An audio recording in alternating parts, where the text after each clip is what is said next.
नमस्कार, बहुत स्वागत है आपका। उत्पन्ना एकादशी।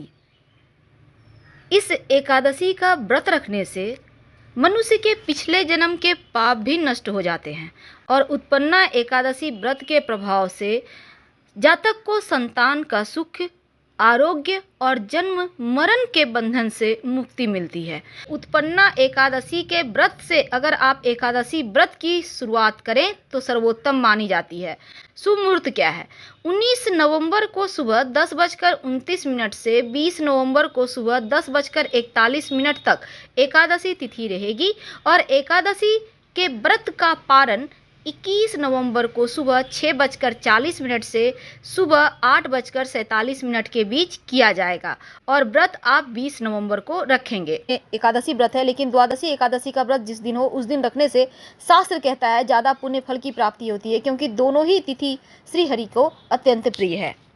दिन जितना ज़्यादा हो, ओम नमो भगवते वासुदेवाय, ओम ह्रीं श्री लक्ष्मी वासुदेवाय नमः या फिर ओम नमो नारायणाय का जप करें तो उतना ही अच्छा है। अगर धन की चाहत हो तब महालक्ष्मी का एक मंत्र है जो धन प्राप्ति का मंत्र है और उसको रोज ही जप करना चाहिए, पढ़ना चाहिए। इस दिन से आप शुरू कर सकते हैं और वो है कनकधारा स्तोत्र। तो भगवान जी की पूजा कैसे करेंगे? सुबह सुबह ब्रह्म मुहूर्त में उठिए, पवित्र नदी सरोवर में नहाएं या घर में ही गंगा जल डालकर पानी में नहा लें। स्वच्छ वस्त्र धारण कर अपने घर के पूजा स्थान को पवित्र करें।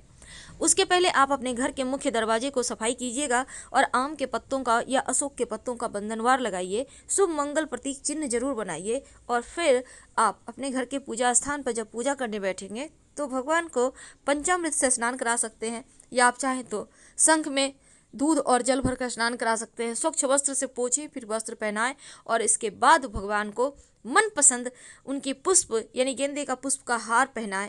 फिर उन्हें पुष्प, धूप, दीप और नैवेद्य अर्पित करें और फिर उनको तिलक करें और फिर पूजा आरंभ करें। पहले गणेश जी की पूजा करें, फिर भगवान श्री हरि विष्णु और माँ लक्ष्मी की पूजा करें।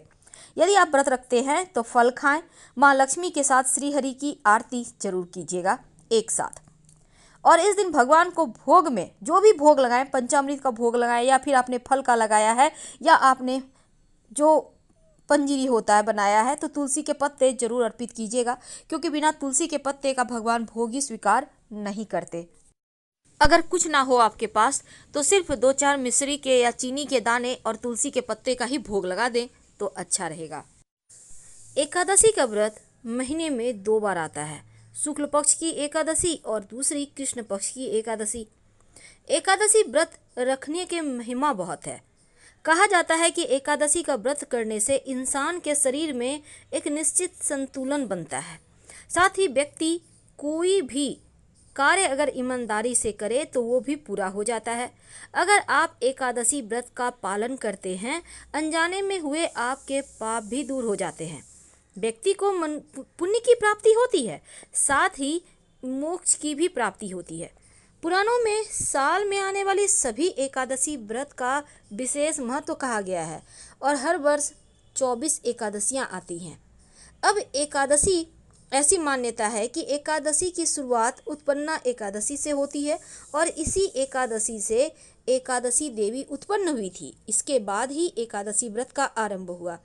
वैसे तो जो भी व्यक्ति एकादशी का व्रत रखकर भगवान श्री हरि विष्णु या विष्णु भगवान के किसी भी रूप का पूजा करता है तो कई जन्मों के जाने अनजाने पाप से मुक्ति मिलती है।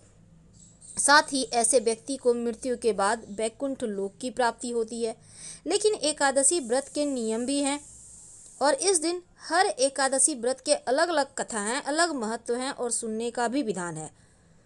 तो सभी एकादशी के लेकिन व्रत करने के नियम एक ही हैं। एकादशी व्रत का उद्यापन अगले दिन यानी द्वादशी के दिन किया जाता है।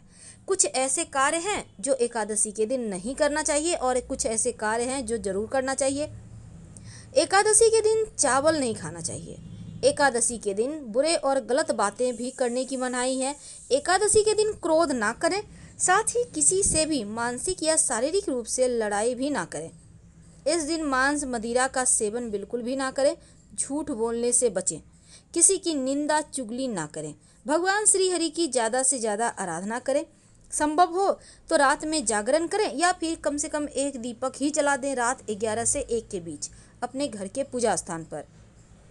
एकादशी के दिन पान और सुपारी भी नहीं खाना चाहिए, क्योंकि भगवान श्री हरि को अर्पित होता है।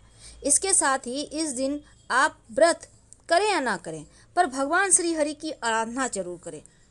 भगवान श्री हरि की मंत्र का जप ज़्यादा से ज़्यादा करें, क्योंकि जितना ज़्यादा आप जप करेंगे मंत्र, उतना ही ज़्यादा आपके जीवन की परेशानियां समाप्त होगी, आपके जीवन के कष्ट मिटेंगे। तो एकादशी व्रत की बहुत सारी महिमा है, लेकिन पूजा पाठ भगवान श्री हरि विष्णु की ही होगी। अब देखिए, एकादशी व्रत है क्या, महत्व क्या है। पुराणों में एकादशी को हरि दिन, हरिवासर के नाम से भी जाना जाता है, और इस व्रत को वैष्णव और गैर वैष्णव दोनों ही संप्रदायों के लोग करते हैं। ऐसा कहा जाता है कि एकादशी का व्रत करना, हवन यज्ञ करना, वैदिक कर्म कांड करना, ये सभी चीज़ों से ज़्यादा आपको सिर्फ व्रत करने से पुण्य मिलते हैं। और इस व्रत को रखने की एक और मान्यता ये है कि इससे पूर्वज और पितरों को स्वर्गलोक की प्राप्ति होती है। स्कंद पुराण में भी एकादशी व्रत के महत्व के बारे में बताया गया है। जो भी व्यक्ति इस व्रत को करता है, उसके लिए एकादशी के दिन गेहूं, मसाले, सब्जियां भी नहीं खाना चाहिए। आप फल जूस लेकर खा सकते हैं, रह सकते हैं। हालांकि इस एकादशी व्रत के दिन बहुत सारे नियम हैं, तो तमाम नियमों के बारे में भी हम जानेंगे, पर इस दिन एक छोटा सा प्रयोग किया जाएगा, वो भी हम आपको बताएंगे। व्रत करने जो लोग व्रत आज कर रहे हैं, उनको कुछ चीज़ों से दूर रहना चाहिए। जैसे कि एकादशी के दिन दांत साफ करने के लिए लकड़ी का दातुन इस्तेमाल ना करें। आप नींबू, जामुन या फिर आम के पत्तों को चबा लें और फिर उंगली से कंठ साफ कर लें। वृक्ष से पत्ता भी नहीं तोड़ना चाहिए। अगर आपने व्रत किया है तो स्वयं के गिरे हुए पत्तों का इस्तेमाल करें। आप चाहें तो घर में ही आप श्रीमद् भागवत गीता का पाठ करें, 11वें अध्याय का, या फिर सुन भी सकते हैं। ओम नमो भगवते वासुदेवाय मंत्र का ज़्यादा से ज़्यादा जप करें। दान धर्म करने की भी मान्यता है। एकादशी के अगले दिन द्वादशी तिथि के दिन आपको सुबह उठकर सुबह 8 अमूमन हर एकादशी तिथि में सुबह 5:30 से 8, सवा 8 के बीच ही आपको पारण करना चाहिए। और पारण करने के पहले आप थोड़ा सा पैसा निकाल दें, या फिर कुछ सामान निकाल दें, या सामान्य भोजन की तरह ही कुछ खाना वगैरह निकाल दें। ऐसा करके फिर आप व्रत तोड़ें। त्रयोदशी तिथि से आने से पहले ही व्रत का पारण कर लें, इस बात का ध्यान रखें, क्योंकि एकादशी व्रत का पारण द्वादशी तिथि में ही होना चाहिए। तो आप कोई चूक ना हो, इसका ध्यान रखें। भले ही आप 24 एकादशी ना करें, मुख्य एकादशी करें, लेकिन आप नियमों का पालन जरूर कीजिएगा। तो एकादशी के दिन जहाँ तक संभव हो कम बोलें, सात्विक रहें, बाल मत कटवाएं, घर में जो वृक्ष हैं किसी के भी पत्ते ना तोड़ें, चावल तो नहीं ही खाना चाहिए, किसी और का दिया हुआ अन्न भी मत खाइए, और मन में किसी भी प्रकार का विकार ना आने दें। अब जैसे कि बहुत सारे लोग क्या करते हैं, फलारी में गोभी, पालक, सलजम वगैरह जूस वगैरह ले लेते हैं। मत खाइएगा, आप फल खाइए। एकादशी व्रत की कथा जरूर सुने, क्योंकि इसके पीछे कई सारी कहानियां हैं। व्रत कथा बहुत महत्वपूर्ण है, और एकादशी के दिन सुनने से व्रत कथा जो है ना, बहुत अनिवार्य माना जाता है। शास्त्रों में कहा गया है कि बिना एकादशी की व्रत कथा सुने व्यक्ति को उपवास का पूरा फल नहीं मिलता। और तमाम बातें अभी तक हमने आपके साथ साझा किया कि कैसे एकादशी का व्रत करना चाहिए और क्या करना चाहिए। लेकिन आज हम एक छोटा सा प्रयोग लेकर आपके साथ जुड़े हैं। एकादशी के दिन आप जब व्रत करेंगे तो शाम के समय एक छोटा सा काम कीजिएगा। आप अपने घर में जब शाम में दिया बाती करेंगे तो दीपक में एक लौंग डाल दीजिए और अपनी मनोकामना कहिए, फिर आरती वगैरह करें, पूरे घर में दिखाएं। आप चाहें तो कपूर के सहारे लौंग डालकर जलाकर भी पूरे घर में दिखा सकते हैं, या घी का बाती में भी कर सकते हैं। अगर आप दीपक में एक चुटकी काला तिल डाल देते हैं तो पितृदोष समाप्त हो जाते हैं। लेकिन ये दीपक आप अपने घर के आसपास जहाँ भी पीपल का पेड़ है, शाम के वक्त सरसों के तेल के दिया में या तिल्ली के तेल के दिया में जलाएं, और उसी में एक चुटकी काला तिल डालकर जलाएं, तो पितृ शांत हो जाते हैं और पितृदोषों से मुक्ति मिल जाती है।